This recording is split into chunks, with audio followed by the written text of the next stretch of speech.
ವಿವಿಧ ಸಂಘ ಸಂಸ್ಥೆಯ ಪದಾಧಿಕಾರಿಗಳೇ, ತಮಗೆಲ್ಲರಿಗೂ 78ನೇ ಸ್ವಾತಂತ್ರ್ಯೋತ್ಸವದ ಶುಭಾಶಯಗಳು. ನಮ್ಮ ಪೂರ್ವಿಕರು ನಮಗಾಗಿ ಬ್ರಿಟಿಷರೊಂದಿಗೆ ಹೋರಾಡಿ ಜೀವ ಅರ್ಪಣೆ ಮಾಡಿ ದೇಶಕ್ಕೆ ಸ್ವಾತಂತ್ರ್ಯ ಕೊಟ್ಟ ವೀರ ಸೇನಾನಿಗಳ ಯಶೋಗಾಥೆಯನ್ನು ಸ್ಮರಿಸುತ್ತಾ ಆ ಸ್ವತಂತ್ರ ಕಟ್ಟಕಡೆಯ ನಾಗರಿಕರಿಗೆ ಅನುಭವಿಸುವ ಗುರಿಯನ್ನು ಆಚರಿಸುವ ದಿನ ಆಗಿದೆ ಎಂದು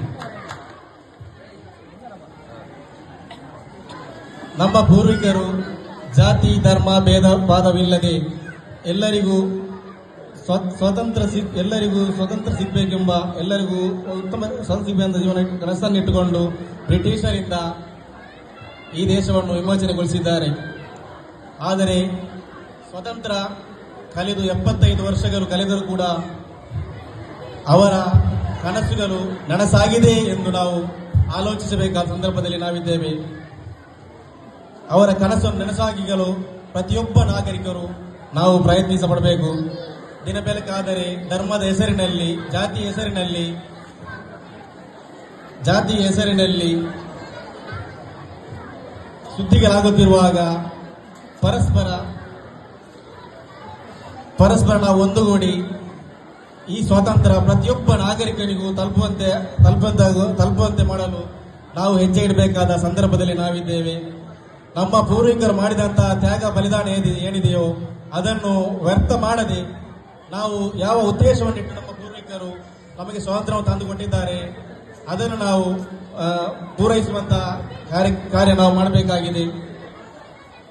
ಎರಡನೇದಾಗಿ, ನಾನು ಕಲಿತಂತಹ ಶಾಲೆ ನನ್ನ ಹಿರಿಯರು ಮುತ್ತಾತರಂತ ಶ್ರೀಯುತ ಸುಲೈಮಾನ್ ಮಾಸ್ಟರ್ ನನ್ನ ಮುತ್ತಾತರು ಸ್ಥಾಪಿಸಿದಂಥ ಈ ಶಾಲೆಯಲ್ಲಿ ನನ್ನ ತಂದೆ ನಾನು ಈಗ ನನ್ನ ಮಕ್ಕಳು ಕಲಿತಾ ಇದ್ದಾರೆ. ನಾನು ಈ ಶಾಲೆಗೂ ನನಗೂ ನನ್ನ ಕುಟುಂಬಕ್ಕೂ ಒಂದು ಅವಿನಾಭಾವ ಬಂಧವಿದೆ. ಈ ಶಾಲೆಯಲ್ಲಿ ಪ್ರಥಮ ಬಾರಿಗೆ ನನ್ನನ್ನು ಶಾಲಾಭಿವೃದ್ಧಿ ಸಮಿತಿಯ ಅಧ್ಯಕ್ಷರನ್ನಾಗಿ ಮಾಡಿದ್ದಾರೆ.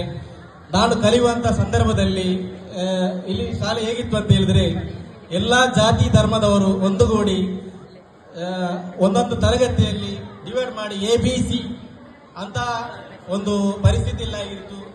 ಅಂದಿನ ಶಾಲೆ ಎಲ್ಲ ಜಾತಿ ಧರ್ಮದವರು ಒಂದುಗೂಡುವಂತ, ಎಲ್ಲ ಭಾಷೆ ಒಂದುಗೂಡುವಂತ ಶಾಲೆಯಾಗಿತ್ತು. ಗ್ರಾಮದ ಎಲ್ಲರೂ ಪ್ರೀತಿ ಅನ್ಯೋನ್ಯವಿಂದ ಇರುವಂತಹ ಒಂದು ಸಂದರ್ಭವಾಗಿತ್ತು ನಾನು ಕಲಿಯುವಂತ ಸಂದರ್ಭ.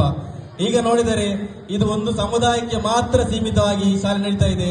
ಅದನ್ನು ಗ್ರಾಮಸ್ಥರ ಗಮನದಲ್ಲಿ ಇಟ್ಟುಕೊಂಡು ಎಲ್ಲ ಜಾತಿ ವರ್ಗದವರು ಈ ಶಾಲೆಯಲ್ಲಿ ಬಂದು ಕಲಿಬೇಕು.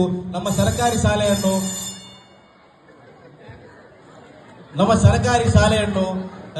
ಒಂದು ಉತ್ತಮ ರೀತಿಯಲ್ಲಿ ನಡೆಸಿಕೊಡಬೇಕಾಗಿ ನಮ್ಮಲ್ಲಿ ನಾನು ಕೇಳಿಕೊಳ್ತಾ ಇದ್ದೇನೆ. ನೋಡಿ, ನಾವು ಇಲ್ಲಿ ಸರ್ಕಾರಿ ಶಾಲೆಯಲ್ಲಿ ಸರ್ಕಾರಿ ಶಾಲೆಯಲ್ಲಿ ಕೋವಿಡ್ಗಿಂತ ಮುಂಚೆ ಹಲವಾರು ಸರ್ಕಾರಿ ಶಾಲೆಗಳು ಮುಚ್ಚುವಂತಹ ಪರಿಸ್ಥಿತಿ ಬಂದಿದ್ದವು. ಈ ಕೋವಿಡ್ ನಂತರ ಸ್ವಲ್ಪ ಸರ್ಕಾರಿ ಶಾಲೆಗಳು ಚೇತರಿಸ್ತಾ ಇದೆ.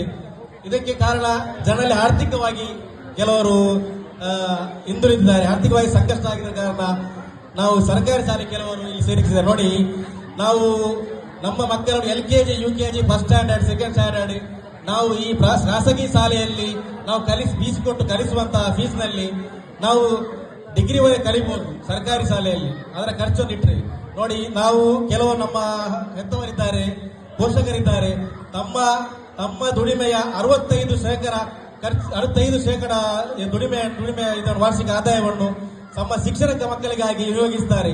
ಮತ್ತೆ 40% ಅಲ್ಲಿ ತನ್ನ ಜೀವನ ಸಾಗಿಸುತ್ತಾರೆ. ಎಷ್ಟು ಕಷ್ಟದ ಎಷ್ಟು ಒತ್ತಡದ ಜೀವನ ನಡೆಸಿದ್ದಾರೆ ಎಂದು ನಾವು ಆಲೋಚಿಸಬೇಕಾಗಿದೆ. ನೋಡಿ, ಈಗ ಮೊದಲನೇ ಕಾಲದಲ್ಲಿ ಜನರಿಗೆ ಪ್ರೆಷರ್, ಶುಗರ್, ಹೃದಯಾಘಾತ, ಸ್ಟ್ರೋಕ್ ಇದೆಲ್ಲ ಬಹಳ ಕಮ್ಮಿ, ಆರಾಮಾಗಿ ಜೀವಿಸ್ತಾ ಇದ್ದರು. ಈಗಿನ ಯುವಕರಲ್ಲಿ ಇದನ್ನೆಲ್ಲ ಕಂಡು ಬರ್ತೇವೆ. ಅವಿವಾಹಿತರಲ್ಲಿ ಜಾಸ್ತಿ ಕಂಡು ಬರುವುದು. ಯಾಕೆಂತ ಹೇಳಿದ್ರೆ ತಮ್ಮ ಜೀವನದಲ್ಲಿ